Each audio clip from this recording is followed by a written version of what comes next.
Selamat datang di video pembelajaran sejarah. Hari ini kita akan membahas materi tentang Revolusi Rusia dan Revolusi Cina. Revolusi Rusia adalah sebuah gerakan politik yang memuncak pada tahun 1917 dengan penggulingan sistem pemerintahan Tsar Nicholas II menuju ke pendirian Republik Uni Soviet yang berakhir pada tahun 1991. Pada masa pemerintahan Tsar Nicholas II, pemerintahan sangat reaksioner dan bersifat otokratis. Namun dalam bidang ekonomi sangat progresif, terutama dalam bidang industri seperti tekstil, pertambangan, batu bara, dan besi. Pada abad ke-20, industri dan pertanian di Rusia mengalami kemajuan pesat. Hal ini sejalan dengan kebijakan pemerintahan Tsar Nicholas II yang senantiasa memajukan perekonomian dengan jalan meningkatkan produktivitas pertanian dan memajukan industri. Namun di lain pihak, Tsar mengekang kehidupan politik rakyatnya. Kemudian muncul golongan buruh atau proletar yang menuntut akan hak-hak politik rakyat. Pada tahun 1898, George mendirikan Partai Sosial Demokrat dengan programnya yang moderat, yaitu persamaan dalam hukum, kemerdekaan pers, kebebasan berbicara, berkumpul, serta perbaikan nasib buruh dan petani. Tujuan tersebut hendak dicapai dengan cara diplomasi politik dan pemogokan. Akan tetapi, kelompok radikal menolak melakukan diplomasi politik dan lebih memilih cara pemogokan. Pada tahun 1905 terjadi pemberontakan oleh kaum buruh yang bertujuan untuk menuntut perbaikan nasib dan persamaan hak. Hal ini selaras dengan semboyan mereka yaitu sama rasa. Rakyat berusaha untuk menuntut adanya pemerintahan yang liberal. Mereka melakukan aksi demo di depan istana. Mereka beramai-ramai menyanyikan lagu keagamaan sambil membawa gambar Tsar. Sementara itu, Tsar menolak bertemu dengan mereka. Barisan buruh yang tidak agresif ini diterima dengan tembakan dari pihak pemerintah. Lebih dari 1.000 orang meninggal dunia dan sekitar 2.000 orang lainnya luka-luka. Peristiwa ini kemudian dikenal dengan nama Minggu Berdarah, yang menimbulkan kemarahan rakyat. Pada saat itu, Rusia mengalami kekacauan akibat kekalahan dari Jepang. Namun Tsar Nicholas II masih mampu mengatasi kekacauan tersebut dengan menjamin kebebasan berserikat dan membentuk Duma, atau kalau di Indonesia yaitu DPR. Namun di dalam Duma terjadi pertentangan antara kaum sosialis dan kaum liberalis. Kaum sosialis menginginkan susunan masyarakat yang sosial, sedangkan kaum liberal menghendaki adanya monarki konstitusional. Nicholas II bersikap keras dan memihak kaum sosialis, sehingga mengakibatkan Duma dibubarkan. Hal inilah yang kemudian mendorong terjadinya revolusi. Tsar dianggap wakil Tuhan, sehingga kekuasaannya tidak terbantahkan. Selanjutnya adalah faktor penyebab revolusi Rusia. Sejak kekalahan Rusia dari Jepang, bayangan revolusi selalu tampak di Rusia. Muncul berbagai gerakan yang menentang pemerintah dengan menggunakan senjata. Gerakan tersebut bersifat sporadis, dan seberapapun usaha pemerintah untuk menindasnya, gerakan-gerakan serupa akan selalu muncul. Akhirnya, revolusi sungguhan benar-benar terjadi di tengah-tengah Perang Dunia, ketika Rusia mengalami kekalahan yang begitu besar. Faktor yang pertama adalah pemerintahan Tsar Nicholas II yang reaksioner. Tsar Nicholas II masih enggan untuk mengakui hak-hak politik warga negaranya. Ia memang mengizinkan pembentukan Duma atau DPR jika di Indonesia, namun keberadaannya hanya sandiwara belaka. Pemilihan anggota-anggota Duma adalah orang-orang yang pro dan mendukung pemerintahan Tsar Nicholas II, sedangkan hasil-hasil rapat dan rekomendasi dari Duma tidak pernah dihiraukan olehnya. Duma hanya dimaksudkan sebagai penasehat saja. Meskipun Duma dipilih oleh rakyat, namun tidak semua rakyat memiliki hak untuk memilih. Pemimpin agama, tentara, mahasiswa, dan kaum buruh, serta para pendatang tidak mempunyai hak pilih. Faktor yang kedua yaitu susunan pemerintah Tsar yang buruk. Tsar tidak memilih orang-orang yang cakap untuk pemerintahannya. Orang-orang terpilih adalah orang yang disukai olehnya. Tsar sangat dipengaruhi oleh istrinya yang bernama Tsarina Alexandra, sedangkan Alexandra sangat dipengaruhi oleh seorang biarawan yang menyebut dirinya sebagai wakil Tuhan, yaitu Georgi Rasputin. Alexandra dan Rasputin adalah orang yang kolot dan benci terhadap segala macam bentuk perubahan baru. Faktor yang ketiga yaitu perbedaan sosial yang mencolok. Tsar dan para bangsawan hidup mewah dan kaya raya, sedangkan rakyat, terutama petani dan buruh, sangat miskin dan sengsara. Bangsawan memiliki berbagai hak istimewa, sedangkan hak rakyat diabaikan. Meskipun perbudakan telah dihapuskan, namun para bangsawan masih memperlakukan rakyat biasa layaknya budak. Faktor yang keempat yaitu adanya aliran-aliran yang menentang Tsar. Pada tahun 1905, berbagai aliran menentang Tsar dapat ditindas, namun tidak membuat aliran tersebut lenyap. Mereka melakukan gerakan bawah tanah dan mengumpulkan kekuatan sambil menunggu waktu dan kesempatan yang tepat. Aliran-aliran tersebut adalah aliran sosialis dan liberalis. Kaum liberalis disebut kadet, yang berpaham konstitusional demokrat. Mereka menghendaki Rusia menjadi kerajaan yang berundang-undang dasar, sedangkan sosialis terbagi menjadi dua aliran, yaitu Menshevik yang berpaham moderat dan sosialis demokrat, dan Bolshevik yang berpaham radikal, yang kemudian nanti berkembang menjadi partai komunis. Kedua partai ini seringkali melakukan pemogokan, bahkan sering melakukan pemberontakan serta mengajukan berbagai tuntutan pembaharuan untuk memperbaiki nasib kaum buruh. Faktor yang kelima adalah kekalahan perang. Rusia terlibat dalam Perang Dunia I karena terikat dan terseret oleh adanya perjanjian-perjanjian dengan negara lain, terutama negara yang tergabung dalam Triple Entente, yang antara Inggris, Prancis, dan Rusia. Keikutsertaan Rusia dalam Perang Dunia I mendapat sambutan dingin oleh rakyatnya. Peperangan tersebut tidak didukung oleh rakyat dan membuat Rusia mengalami kekalahan. Kekalahan besar Rusia menimbulkan kekecewaan dan ketidakpercayaan di hati rakyatnya. Rakyat semakin jemu akan peperangan dan menginginkan adanya kedamaian. Faktor yang keenam yaitu ancaman bahaya kelaparan. 15 juta warga dikirim ke medan perang. Hal tersebut mengakibatkan berkurangnya tenaga kerja, baik dalam bidang industri dan pertanian. Macetnya kegiatan industri dan pertanian menimbulkan bahaya kelaparan sebab kurangnya bahan makanan. Perekonomian negara juga menjadi kacau. Faktor yang ketujuh yaitu inflasi yang tinggi dan harga kebutuhan sehari-hari yang mahal. Selanjutnya adalah proses terjadinya revolusi Rusia, yang terbagi menjadi dua yaitu Revolusi Februari dan Revolusi Oktober. Revolusi Februari terjadi pada tahun 1917. Revolusi ini bermula di wilayah Petrograd, sekarang Leningrad, dengan demonstrasi yang menuntut bahan makanan, kemudian diikuti dengan aksi pemogokan di perusahaan-perusahaan. Revolusi yang digerakkan oleh kaum kadet, Menshevik, dan Bolshevik ini kemudian berhasil menggulingkan Tsar Nicholas II. Pemerintahan sementara dijalankan oleh kaum kadet, namun kaum kadet tidak segera melakukan perubahan seperti yang dikehendaki oleh rakyat. Kaum kadet kemudian digulingkan oleh kaum Menshevik di bawah pimpinan Kerensky. Program pertama kaum Menshevik ialah menjunjung kembali kehormatan Rusia di mata dunia internasional atas kekalahan Rusia dalam peperangan, dan berupaya mengadakan perubahan pemerintahan dalam negeri. Kepercayaan rakyat berkurang pada kaum Menshevik karena kegagalannya dalam serangan Perang Dunia I kepada Jerman. Kesempatan ini digunakan oleh kaum Bolshevik dalam menyusun kekuatan dalam menggulingkan pemerintahan. Revolusi Februari membawa dampak signifikan terhadap pengakuan kebebasan secara mutlak, dan yang paling fenomenal adalah pelepasan tahanan politik dan penghapusan hukum mati. Selanjutnya adalah Revolusi Oktober pada tahun 1917. Ketika kepercayaan rakyat kepada kaum Menshevik berkurang, kaum Bolshevik segera mendekati rakyat dan menjanjikan adanya kedamaian dan pembagian tanah, sehingga kaum Bolshevik mendapat simpati dan dukungan dari rakyat. Semula, kaum Bolshevik telah mempersiapkan adanya wajib militer di bawah kepemimpinan Trotsky guna merebut kekuasaan. Revolusi ini bermula di Petrograd di bawah pimpinan Lenin, yang menyerukan mendirikan Republik Soviet. Lenin mendapat dukungan dari Angkatan Laut dan Angkatan Darat di Petrograd. Pada tanggal 23 Oktober 1917, kaum Menshevik digulingkan oleh kaum Bolshevik. Kaum pendukung pemerintah menyebut mereka sebagai Rusia Putih, sedangkan kaum komunis menyebut diri mereka sebagai Rusia Merah. Kaum komunis berhasil mengambil pemerintahan dan mengangkat Lenin sebagai pemimpin mereka. Ia kemudian melakukan perubahan pemerintahan secara besar-besaran. Lalu revolusi ini dikenal dengan Revolusi Oktober. Lenin merupakan sosok penting dan juga pembentuk Rusia sebagai negara komunis. Selanjutnya, ada dampak revolusi Rusia. Kepemimpinan kaum Bolshevik di Rusia telah membuat meluasnya paham komunis di dunia. Negara-negara dunia ketiga yang saat itu masih dijajah oleh bangsa lain, negara-negara yang baru terbentuk, dan negara yang bosan terhadap feodalisme penguasa kemudian mengadopsi paham tersebut. Paham ini juga kemudian diadopsi oleh Indonesia yang saat itu sedang menghidupkan organisasi-organisasi pergerakan ke arah kemerdekaan. Contohnya adalah ISDF, yang setelah Indonesia merdeka mengubah namanya menjadi PKI. Yang selanjutnya yaitu Revolusi Cina. Revolusi Cina pada tahun 1911 dalam Perang Dunia I terjadi karena timbulnya nasionalisme Cina. Dinasti Manchu merupakan pemerintahan asing sebab bangsa Manchu bukan penduduk asli Cina. Tidak mengherankan jika Cina merasakan penderitaan. Dinasti Manchu memerintah secara feodal, memperbudak rakyat Cina. Dinasti tersebut juga melakukan berbagai penyelewengan selama memerintah.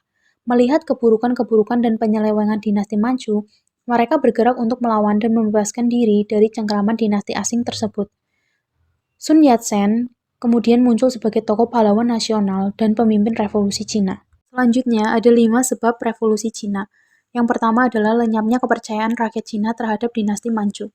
Setelah meninggalnya Kaisar Besar Cina, lenyap pula kemakmuran Cina. Terjadi perebutan kekuasaan oleh anak-anak dari Kaisar. Adanya kekacauan di Cina terwujud dalam peperangan dan diakhiri dengan perjanjian-perjanjian yang merugikan Cina. Masa kekacauan ini memberikan kesempatan kepada bangsa-bangsa Barat untuk mengeksploitasi kekayaan Cina. Banyak bangsa Barat yang dengan paksa meminta agar diperbolehkan mendirikan pabrik-pabrik serta penguasaan terhadap sumber-sumber bahan mentah. Kekalahan dinasti Manchu dalam pergulatan militer dengan bangsa Barat semakin melenyapkan kepercayaan rakyatnya. Faktor yang kedua yaitu pemerintahan Manchu dianggap kolot dan bobrok. Dinasti Manchu memerintah dengan menggunakan sistem feodal, memperbudak rakyat, seolah-olah menjual negara Cina kepada negara-negara Barat. Inilah yang sebenarnya menyebabkan rakyat Cina tidak lagi menaruh kepercayaan terhadap pemerintahan Manchu. Faktor yang ketiga yaitu adanya korupsi dan pemborosan yang merajalela, terutama di kalangan istana Manchu. Semua berpangkal pada Ibu Suis atau Kaisar Janda Tua yang memiliki tentara nasional secara tidak sah untuk kepentingan pribadi. Suis mengizinkan para pejabat untuk menjual jabatannya untuk kepentingan dirinya sendiri. Faktor yang keempat yaitu kekalahan Cina dalam perang Cina melawan Jepang. Kekalahan Cina dalam perang tersebut membuat harga diri bangsa dan negara Cina menurun. Dulu Cina sebagai guru, namun kini dikalahkan oleh bekas muridnya yaitu Jepang. Kekalahan ini membuktikan kelemahan pemerintahan dinasti Manchu. Kekalahan ini sekaligus membuka kesempatan bagi bangsa-bangsa Barat untuk menjadikan Cina sebagai daerah pengaruh mereka. Dalam hal ini, pemerintahan Manchu tidak berdaya untuk mencegahnya. Faktor yang kelima yaitu munculnya kaum intelektual Cina. Mereka telah mengenal paham-paham dari Barat, seperti paham liberalisme, nasionalisme, dan demokrasi. Perang Cina melawan Jepang telah membuat mata golongan progresif atau kaum intelektual di Cina. Mereka berpendapat bahwa Jepang yang kecil itu telah menarik keuntungan dari ilmu pengetahuan Barat sehingga dapat memodernisasi diri hingga akhirnya dapat memenangkan perlawanan melawan Cina. Golongan tersebut akhirnya berpikiran untuk menggulingkan pemerintahan Manchu. Selanjutnya, selama revolusi terjadi beberapa perang dan pemberontakan antara lain Perang Candu I, Perang Candu II, pemberontakan Taiping, dan pemberontakan Boxer. Perang Candu I berlangsung pada tahun 1839 sampai 1842. Dalam hal ini, Inggris memasukkan candu secara besar-besaran ke Cina secara gelap tanpa bea cukai. Kita tahu bahwa candu dapat merusak mental dan kesehatan. Hal ini lama-kelamaan diketahui oleh bangsa Manchu, dan kemudian bangsa Manchu berusaha untuk menghentikannya, sehingga hubungan Inggris dan Cina memburuk. Perang Candu I terjadi ketika 2000 ton candu milik orang Inggris di Kanton dibakar oleh orang-orang Cina atas perintah Manchu, sehingga mengakibatkan kemarahan Inggris dan menyerbu Kanton. Manchu tidak dapat menghadapi serangan Inggris sehingga Cina menyerah. Perang diakhiri dengan perjanjian Nankin pada tahun 1842 yang berisi ketentuan sebagai berikut. Inggris berhak mendapatkan Hong Kong, Inggris berhak mendapatkan hak ekstrateritorial, 5 pelabuhan Cina dibuka untuk asing, dan Cina membayar kerugian perang. Kekalahan Cina dalam Perang Candu ini menurunkan derajat Cina di mata dunia internasional, dan Cina semakin terbuka lebar untuk bangsa asing. Selanjutnya yaitu Perang Candu II, yang berlangsung pada tahun 1856 sampai 1880. Sejak tahun 1843 sampai 1856, Inggris mulai memiliki banyak pengaruh di Cina. Namun Inggris belum puas dengan apa yang diperoleh sampai saat itu. Kemudian Inggris memasukkan lagi candu secara besar-besaran ke Cina, sehingga meletuslah Perang Candu II. Dalam Perang Candu II, Inggris dibantu oleh Prancis. Alasan Prancis membantu Inggris adalah karena Prancis kawan dari Inggris, dan Prancis ingin membalas dendam atas terbunuhnya banyak kaum misionaris di Cina. Perang Candu II merupakan bagian dari Perang Candu I yang penyelesaiannya tidak adil, terutama bagi pihak Cina, sebab Perang Candu II adalah kapal Tiongkok yang berbendera Inggris ditahan oleh Cina, dan saudara Prancis di Guangxi dibunuh karena tidak memiliki surat izin masuk ke Cina. Perang dengan mudah dimenangkan oleh Inggris dengan ditandatangannya Perjanjian Peing pada tahun 1860 yang berisi 11 pelabuhan Cina dibuka lagi untuk bangsa asing. Jawatan bea cukai Cina dipegang badan internasional yang terdiri atas Inggris, Prancis, dan Amerika Serikat. Di Istana Kaisar di Peking ditempatkan duta besar Inggris. Dan Cina terbuka bagi bangsa asing. Selanjutnya yaitu pemberontakan Taiping. Pemberontakan Taiping berlangsung pada tahun 1850 sampai 1864. Pemberontakan Taiping merupakan pemberontakan besar yang tidak lepas dari situasi politik pada saat itu. Pemberontakan ini berasal dari dalam rakyat Cina sendiri yang berusaha menggulingkan kekuasaan Manchu. Penyebab pemberontakan Taiping adalah pertama, Manchu dianggap lemah terhadap bangsa asing yang semakin merajalela di Cina akibat dampak Perang Candu 1 dan 2 yang membuat Cina terikat dalam perjanjian Nanking yang merugikan Cina, sehingga lenyaplah kepercayaan rakyat Cina terhadap pemerintahan dinasti Manchu. Yang kedua yaitu timbulnya penderitaan dan kesengsaraan rakyat Cina akibat pemerintahan feodal Manchu. Rakyat yang sudah menderita akibat peperangan masih dibebani pajak yang tinggi untuk mengganti kerugian perang. Hal ini kemudian menimbulkan perasaan sedih dan dendam di kalangan rakyat umum. Yang ketiga yaitu timbulnya keinginan rakyat untuk membangun masyarakat baru yang bahagia, sama rasa, dan sama rata. Selain itu juga timbulnya nasionalisme Cina. Rakyat Cina sadar bahwa dinasti Manchu adalah dinasti asing, maka harus digulingkan. Pemberontakan Taiping ini dipimpin oleh Hung Xiuquan yang berpaham sosialis. Pemberontakan ini mampu dipadamkan tentara asing. Inggris dengan bantuan Prancis dengan cepat bergerak menghadapi pemberontakan tersebut. Yang selanjutnya yaitu pemberontakan Boxer. Pemberontakan ini terjadi karena rakyat Cina tidak puas dengan keadaan yang terjadi di Cina. Pemberontakan ini dinamakan pemberontakan Boxer karena para prajurit perang dibekali dengan kemahiran bertinju. Pemberontakan ini dapat ditumpas dengan kejam oleh tentara asing di Cina yang dipimpin oleh Jenderal von Walders dengan ditandatangani perjanjian yang membuat Cina harus membayar rampasan perang. Pemberontakan ini hampir saja meruntuhkan kekuasaan asing di Cina. Dampak dari pemberontakan yaitu, pertama, Tiongkok jatuh ke tangan asing, bahkan bangsa asing akan membagi Tiongkok di antara mereka sendiri. Yang kedua yaitu Ratu Seiji sadar bahwa bangsa tidak dapat dilawan dengan cara kekerasan. Untuk membebaskan diri dari bangsa asing, maka rakyat Tiongkok harus maju, belajar, dan memodernisasi negaranya seperti negara Jepang. Selanjutnya adalah proses terjadinya revolusi Cina. Berikut adalah timeline dari proses terjadinya revolusi Cina. Pertama pada tahun 1894 sampai 1895, saat itu Cina masih dalam suasana berperang melawan Jepang. Kemudian Dr. Sun Yat-sen memanfaatkan kesempatan tersebut untuk mengadakan gerakan merampas wilayah Kanton, guna dijadikan sebagai tempat ataupun pusat revolusi. Kemudian pada tahun 1900 terjadi pemberontakan di Peking, di mana menyebabkan terbunuhnya duta besar Jerman. Namun Jenderal von Walders berhasil menindas pemberontakan Boxer dan menduduki Peking.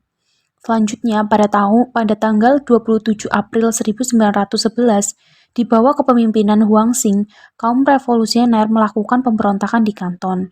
Lalu pada tanggal 9 Oktober 1911 diledakkan bom di salah satu gudang rahasia milik perkumpulan Tung Manghui di Kanton. Selanjutnya tanggal 10 Oktober 1911 terjadi pertempuran dalam rangka merebut kota Wuchang yang disebut sebagai istilah Wuchang de Doubletin 1911.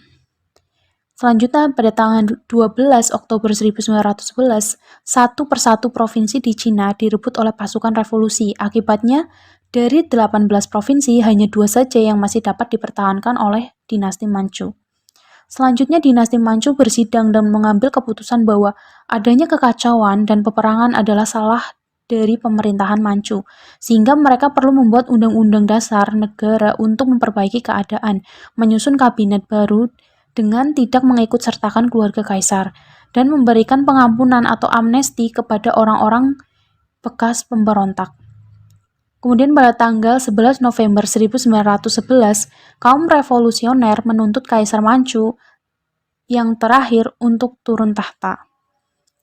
Kemudian di tanggal 29 Desember 1911, kaum revolusioner mengangkat Dr. Sun Yat-sen sebagai presiden pemerintah selama Republik Cina.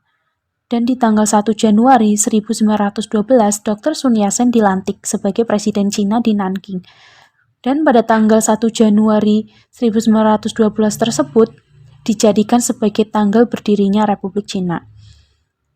Lalu pada tanggal 12 Februari 1912 terjadi penyerahan kedaulatan dari tangan pemerintahan Manchu kepada bangsa Cina.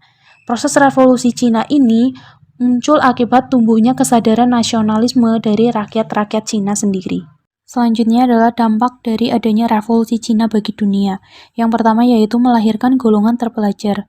Yang kedua, adanya golongan nasionalis dan komunis. Yang ketiga yaitu runtuhnya dinasti asing. Dan yang terakhir adalah menyebarnya paham demokrasi. Sekian video tentang revolusi Rusia dan Cina. Sampai jumpa di video selanjutnya. Terima kasih.